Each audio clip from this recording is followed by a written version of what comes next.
Triangle first exercise second question ABCD is a quadrilateral in which AD is equal to BC அப்புறம் ஒரு angle equal கொடுத்துருக்காங்க. இந்த மூணு prove கேட்டிருக்காங்க.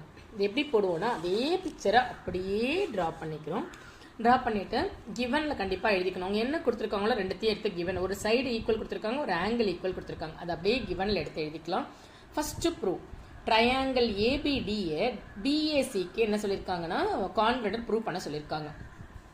APD முதல்ல என்ன பண்ணணும்னா ஏபிடி எங்கே இருக்குது ட்ரையாங்கிள் பார்த்தா ஏபிடி இந்த ட்ரையாங்கிள் ஏபிடின்றது இங்கேருந்து இது வரைக்கும் இருக்கிற ட்ரையாங்கிள். அந்த ட்ரையாங்கிள் கூட பிஏசினா இங்கே கீழே இருக்கிற ட்ரையாங்கிள். ஒரு ட்ரையாங்கிள் கூட ஒரு ட்ரையாங்கிள் ஓவர்லாப் ஆயிருக்கு. தனித்தனியாக பார்த்தா புரியும். இந்த ட்ரையாங்கிளையும் இந்த ஓவர்லாப் ஆன இந்த ட்ரையாங்கிளையும் கான்வெர்ட் ப்ரூவ் பண்ண சொல்லியிருக்காங்க. நமக்கு இப்படி பார்த்தோன்னா இந்த ட்ரையாங்கிளுக்கு இந்த ட்ரையாங்கிளுக்கும் ஒரு சைடு காமன் சைடாக இருக்கா? போன சம் பார்த்த மாதிரி இந்த ஏபி இந்த ட்ரையாங்கிளுக்கும் ஏபி தான் இருக்குது, இந்த ட்ரையாங்கிளும் ஏபி தான் இருக்குது. அப்போ ஒரு சைடு காமன் சைடாக இருக்குது. அதுக்கப்புறம் AD is equal to BC இன்னொரு சைடு அவங்களா கிவனில் கொடுத்துட்டாங்க. அப்புறம் ஒரு ஆங்கிளையும் அவங்களா ஈக்குவல்னு கொடுத்துட்டாங்க. அப்போ எஸ்ஏஎஸ்ல நம்ம அதை எடுத்து எழுதணும், அவ்வளோதான். அவங்க எல்லாமே கொடுத்துட்டாங்க, நமக்கு அது என்ன கொடுத்துருக்காங்க எங்கே கொடுத்துருக்காங்கன்னு தெரிஞ்சு எடுத்து எழுதணும்.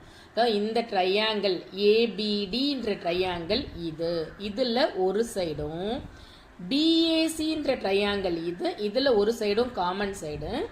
அப்புறம் ஒரு ஆங்கிள் அவங்களா கிவனில் கொடுத்துட்டாங்க, அதுக்கப்புறம் ஒரு சைடு கொடுத்துருக்காங்க, அதுக்கப்புறம் ஒரு ஆங்கிளுமே கொடுத்துட்டாங்க. அதை நம்ம அப்படியே எடுத்து எழுதுறது தான் நம்மளுடைய ஒர்க்கு. இப்போ ஏபிடி எப்படி எடுத்து எழுதுவோம்? ஃபர்ஸ்ட் ரெண்டு எழுத்தை செக் பண்ணுறோம். ஏபி இஸ் ஈக்குவல் டு பிஏவா? எஸ். இந்த ஏபியும் பிஏவும் இந்த ட்ரையாங்கிளுடைய 3 எழுத்து எழுதிக்கிறோம். இந்த ட்ரையாங்கிளுடைய ஒரு ட்ரையாங்கிளில் 3 லெட்டர்ஸில் தான் எழுதுவோம். அதோடைய வெர்டெக்ஸ் தான் எடுத்து போட்டு ட்ரையாங்கிளுக்குன்னு பேர் கொடுப்போம். இப்போ இந்த ட்ரையாங்கிள் ஏபிடியையும் பிஏசி இப்படி தான் எடுத்து எழுதணும். நம்ம ஃபர்ஸ்ட் ரெண்டு லெட்டராக செக் பண்ணணும். 2 லெட்டர்ன்றது ஒரு சைடு ஆஃப் த ட்ரையாங்கிள். இப்போ இந்த ட்ரையாங்கிளுடைய ஏபியும் இந்த ட்ரையாங்கிளுடைய பிஏவும் காமன் சைட் எடுத்து எழுதியாச்சு. இது இப்போ கரஸ்பாண்டிங் சைட்ஸ் அப்படின்னு பேர் இதுக்கு. ஓகேவா? இங்கே ஃபஸ்ட்டு 2 எழுத்து எடுத்தால் இங்கே ஃபஸ்ட்டு 2 லெட்டர் எடுப்போம் இல்லையா, அதுக்கு பேர் வந்து கரஸ்பாண்டிங் சைட்ஸ். அடுத்த 2 லெட்டர் நம்ம எழுத முடியாது, ஏன்னா அதை ப்ரூவில் தான் அவங்க கேட்டிருக்காங்க, அதை நம்ம கொடுக்கல கிவனில். அடுத்து AD is equal to BC அது நமக்கு கிவனில் கொடுத்துருக்காங்க. ஸோ ஒரு சைட் காமன் சைடாக இருக்குது, AD is equal to BC அவங்களா கிவனில் கொடுத்துருக்காங்க. அப்புறம் ஒரு ஆங்கிள் டிஏபி அப்படின்னா டிஏபினா இங்கே இருக்கிற ஆங்கிள், இந்த ட்ரையாங்கிளுடைய இங்கே இருக்கிற ஆங்கிள் டிஏபி. அதேமாதிரி இந்த ட்ரையாங்கிளில் இந்த ஆங்கிளுமே கிவனில் கொடுத்துருக்காங்க. அதை அப்படியே எடுத்து எழுதிக்கிட்டோம்.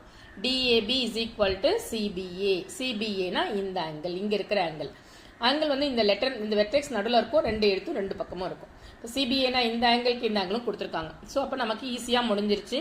ஒரு சைடு ஒரு ஆங்கிள் ஒரு சைடு.